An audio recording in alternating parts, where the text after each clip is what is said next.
C'est juste une petite réaction où je voudrais faire un petit commentaire sur les 6 points que notre frère Maréchal nous a partagé dans son groupe concernant la situation de la République démocratique du Congo. En vérité, le problème majeur du Congo n'est pas économique, le problème n'est pas social, n'est pas sécuritaire, mais le problème majeur, selon mes analyses et mes observations, le problème se trouve au niveau politique. Je voudrais vous inviter à lire l'accord de 1996, et donc on l'appelle l'accord d'Oremera. L'accord d'Oremera, c'est le début. C'est le début, je dirais que c'est le commencement de la déstabilisation politico-économique et sécuritaire de notre voisin, la République démocratique du Congo.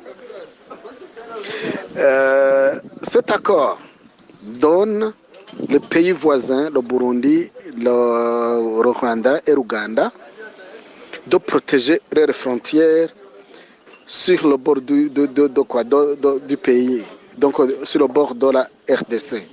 C'est-à-dire que cet accord donne 300 km de la frontière jusqu'à l'intérieur de la RDC. C'est-à-dire que le Rwanda a 300 km du Congo, le Burundi a 300 km à l'intérieur du Congo, l'Ouganda a aussi 3 km à l'intérieur du Congo. C'est-à-dire quoi? Cet accord précise que les 3 pays ont le devoir de sécuriser leurs frontières. Dans ce cas, d'autres pays comme le Rwanda et le Burundi, le Rwanda et l'Ouganda, ils profitent pour occuper le territoire de 300 km. Ce qui va t'étonner, ce qui va m'étonner, ce qui étonne tout le monde, c'est que cet accord a été intégré dans la constitution congolaise. Les Congolais, réveillez-vous, il faut lire votre constitution pour voir les enjeux, les articles de 200, 211, 212 jusqu'à 217. Ce que les accords signés avant la prise du pouvoir sont intégrés dans la constitution que vous utilisez aujourd'hui.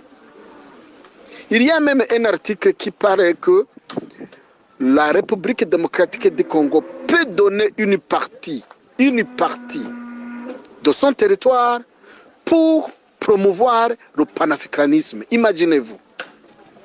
Ne cherchez pas midi à 14h que le Congo, que la RDC a un problème économique, social, sécuritaire. Non, détrompez-vous. La RDC a un seul problème qui est politique. Changer la constitution. Il faut lire, il faut faire un combat vis-à-vis à votre constitution. Donc, en résumé, je dirais que selon mes analyses, selon mes observations, le Congo est un pays riche, le Congo est un pays où il y a multiculturel, il y a beaucoup de gens, la terre congolaise est cultivable, il y a la pluie, il y a toutes les saisons culturelles, il y en a.